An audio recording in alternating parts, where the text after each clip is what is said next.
Hey there everyone, welcome to the Library of the League, where you can dig into the lore of Greyhawk. Join me as we turn the pages and discover the migration of the human races in Greyhawk. Second on our list are the Yridians. I just want to be clear that the following Oeridian history wasn't actually written by me, but it is an adaptation of the one written down by Stephen Wilson, and he based it on the work of Gary Gygax and his World of Greyhawk. He used some additional material from Vecna Lives, Rary the Traitor, the first edition Dungeon Master's Guide, and Greyhawk Adventures. I also want to thank Anna Meyer for her amazing map-making art, and I've put a link to her website below the video. Okay, let's jump into the history of the Yridians. The Flannae is the eastern part of the continent of Urik, one of the 4 continents of the fictional world of Oerth in the world of Greyhawk. It is in this part that we focus all our attention, and to keep track of when things happen, I included a time conversion that translates the Uridian timeline into the Common Year timeline. The conversion is again very easy. Take the Uridian time and subtract 644, and the result is the date in Common Years. For your convenience, I have already done this for this migration. So we start our journey 437 years before the Oeridian reckoning actually started. This was nearly 1200 years into the Suel era of dominion, where the Suel ruled over all the human tribes of the entire western half of Urik. It was in this time that the Suel emperor god Zinkman was not accepted by the Oeridians. Consequently, Zinkman attacked the surprised Yridian tribes, destroying 3 of the 13 that existed, forcing them to bow to Zinkman. The Oerdi tribe, however, refused and challenged Zinkman in a duel to the death. Zinkman accepted, but found that he was battling none other than the god Saint Cuthbert himself. The god of truth, wisdom and discipline reduced Zinkman to a babbling, drooling idiot. The Uridian reckoning starts some 644 years before the usage of the Common Year. After repeated attempts by both the Suel and the Bakluni to regain control of the Uridian tribes, High Priestess Joydi broke the Yridians away from Suel control. She presumably made use of a sacred mask to make the other tribes swear their oath of unity, and allowing one war leader to unite the tribes for survival. The first war leader was Shenil of Erdi, and with him the Yridians moved into the lands of Ul. This was year 1 in the Uridian reckoning. Nearly 190 years later, the real migration of the Urid tribesmen began. Many Yridians heeded their prophet's warning that staying would mean to live in slavery. Thus, they began moving eastward, entering the Flannae through Falls Gap. There, they first encountered and came into conflict with the Flan tribes of eastern Urik, and the Yridians lose a great portion of their people. This was about 10 years before the Suel started to cross the Hell Furnace Mountains, and that the elves closed their realms to humans. The Suel would not let their slaves go without a fight, and it took them 10 years to mobilize a force. It took the 3 pursuing Suel houses another 5 years to find their property, but they were eventually met by regrouped Yridians and fearful Flan tribes. You might think why these 2 cultures would band together. Well, the nomadic Yridians were actually not very different, culturally speaking, from their neighbors the Flan, both being superstitious, rustic, proud, and relatively primitive compared to the great empires of the Suel and the Baklunish. The Yridians struggle for survival in this new world, but they are resilient. This large force was fighting for their freedom and for their very lives, and surprisingly, they managed to push these Suel houses south, for a time. In the 250th year of the Uridian reckoning, the Baron Lum, a mighty Uridian warlord, established the first Oeridian barony in the Flannae. The Baron was aided in his conquest by his very able general, a priest of Hextor, and together they used 2 very powerful items to defeat all who opposed them. The Baron lived a life obsessed with war and conquest, having been trained for it from boyhood, where he was rewarded for thinking and planning, but punished for frivolous behavior. For a short time, he is acknowledged as High Warlord of the Yridians, and Lum's reign was one of cruelty and horror. He is, however, credited for the impressive successes in the days before the Oeridian victories over the rival Suel and Flannae. He discovered the sword Druniest, an artifact sacred to the god Tarisdun, and wielded it against the Ur-Flan sorcerers of the area now known as Voluna, but losing the sword during the fray.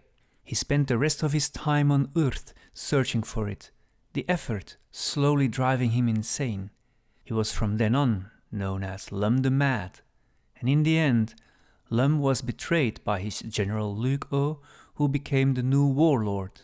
Many tribes refused to yield, and 1 year later, war among the Yridians began. Leuco was eventually defeated in the 6th year of his reign at Cape Garwat, in today's Furiondi, by followers of the god Heronius.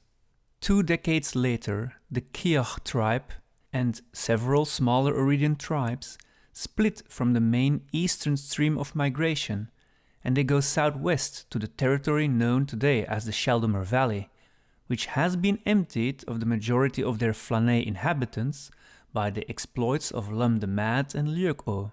Some 8 years into this migration, the Calgonite chieftain Tuerni the Merciless established his Oeridian kingdom in the Flannaes and crowns himself king.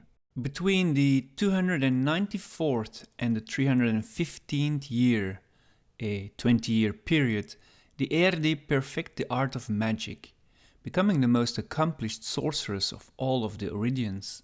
They discovered the abandoned Vecnian strongholds on the Isles of Woe in the Nirdif, and a group of powerful Oerdi wizards established a conclave. The small Oeridian enclave, ruled by wizard priests, wasn't blessed with long life, as the islands sank into the Nirdif, vanishing forever in its deep, murky waters. Although this event is a hard blow to Oerdi magic and their prestige, many books and scrolls were luckily saved from destruction. The Yridians restart their migration and populate the far eastern part of the continent. Except for occasional clashes with the Flann, their conquest is left unchallenged, because numerous wars between humans and elves have vastly depopulated the area. The elves themselves have withdrawn to protect their remaining cities. In their 364th year, permanent settlements first appear in Nyrond. The ambitious and inquisitive nature of the Nehron and Oerdi tribes make them the main tribes to populate the far eastern part of the continent. In the empty, fertile land, both of those tribes enlarge and prosper. After 4 decades, the first walled city was built by the Oerdi, giving it the name Rel Devon. It was created first as a citadel for one of their wizard conclaves. Later it was mainly an important trading post and eventually a stronghold and military base. Oerdi influence in the Far East expands considerably due to the existence of this city. More cities start to appear, following the same pattern of Rel Devon. The most impressive were Rel Mort in the west, Rel Astra on the far east, and Roches in the center. The latter was designed to be the major city for controlling all movement throughout the central Oerdi lands. Many Nehon are assimilated into the Oerdi city population, and they bring their dialect and their Poltus worship. The influence of the god Poltus turned out to be much stronger than many anticipated, and the Church of Poltus was established as the major faith in Oerdi, with a magnificent temple to the sun god built in Roches. The 428th year of their reckoning is the most well-known date for the Yridians, for it was then that the kingdom of Oerdi was founded. Over the next 100 years, it absorbed other Yridian states in the west, just east of the Nirdif. Over a century later, the Battle of a Fortnight's Length ravaged the land, probably the most decisive battle in Urth's history. The host of Oerdi and their elven allies faced the barbarian alliance of the north, consisting of the Ur-Flan with their wizards and a vast number of Suel tribes. The battle is fought on the shortest day and longest night of that year. In the end, just before dawn, the elves break the barbarian lines and engage in a savage onslaught where more than 7,000 Ur-Flannae lie dead on the field, crushing their culture forever. After their own lord's death, the elves return to their cities, demanding to be left alone for good. Now, just for reference, this is 110 years before the common year calendar starts. Now, 2 years after the battle, the second migration began, an age of great expansion, and over the next 100 years, the Oerdi conquer a good 2/3 of the Flannaes. Hundreds of wars raged the land as the Yridians fight their enemies and each other for dominance. The most notorious was the Assassin War in the 591st year, when the houses of Torquen and Harasteth fought for the kingdom of Oerdi. A series of elected kings and elector nobles were killed by opposing sides over the next half-century. Neither of the families dared try to call upon the vast provincial armies to fight for their cause, because nobody was certain on which side lay the allegiance of Saimol Beskur, the great warlord of the Western Campaign, who was elected by the great general Azaradian himself. The Council of Rel Devon ended the Assassin War in the 639th year, forcing all the houses to agree on passing an electorate to the Council of the Wise, a council composed of great mages and priests of the kingdom. It took the Yridians around 220 years since the founding of the kingdom of Oerdi to establish a large empire, and in their 643rd year, the Council of Rel Devon elected Narson Crandon as Overking of all Oerdi, wielding far greater power than any other previous king had. Roches is again elected capital instead of Rel Devon. Another year later, Selever Crandon, Archmage of Rel Devon, with the help from numerous mages and priests of the Council of Electors, created the Malachite throne, placing it in the palace in Roches as the seat of the new king. In that same year, the council dissolved itself, and the rule of primogeniture, which means the right of succession belonging to the firstborn child, is established in regards to the position of Overking. These acts end the Oeridian reckoning calendar, which is replaced by the common year calendar throughout the Flannaes. Thus began the most glorious chapter in Oerdi history. Although the Crandons rule a comparatively short period of time, their rule will always be known as the Golden Age, because the greatest achievements in art, magic and statesmanship occurred during this time. In Richfest of that same year, Narsen I declared Pax Oerdi, also known as the Great Yridian Peace, throughout the empire. Army commanders from all parts of the empire came to swear allegiance to the Overking. This was against old custom, where their primary allegiance was to their noble houses. Narsen also divided the Western Campaign into the army of Furiondi, the small but efficient Velverdiva army, the Shield army, which is supposed to protect the empire from Orkis raids from the north, the army of Rel Morth, and the Lord Mill army, which has to face those few still unconquered Iridian lands. The southern campaign was divided in the Sea Barons, which is virtually the ocean navy of the Great Kingdom, the Hestmark army, and one of the most elite, the Glorious Army. He established elite units within the Royal Guard and increased the number of ordinary guards, so that they virtually became the army of the Central Lands.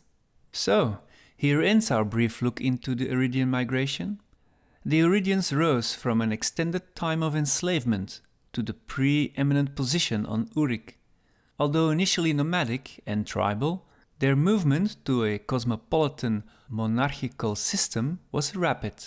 At the height of its power, the kingdom of Oerdi spanned most of the Flannaes, with the exception of the southwestern Oeridian kingdom of Keoland. If you want to know more about who the Oerid are, what they look like, what culture they have, and their general demeanor, then I would like to invite you to watch that video in the playlist Races when available. Well, thanks for listening, and see you next time in the League.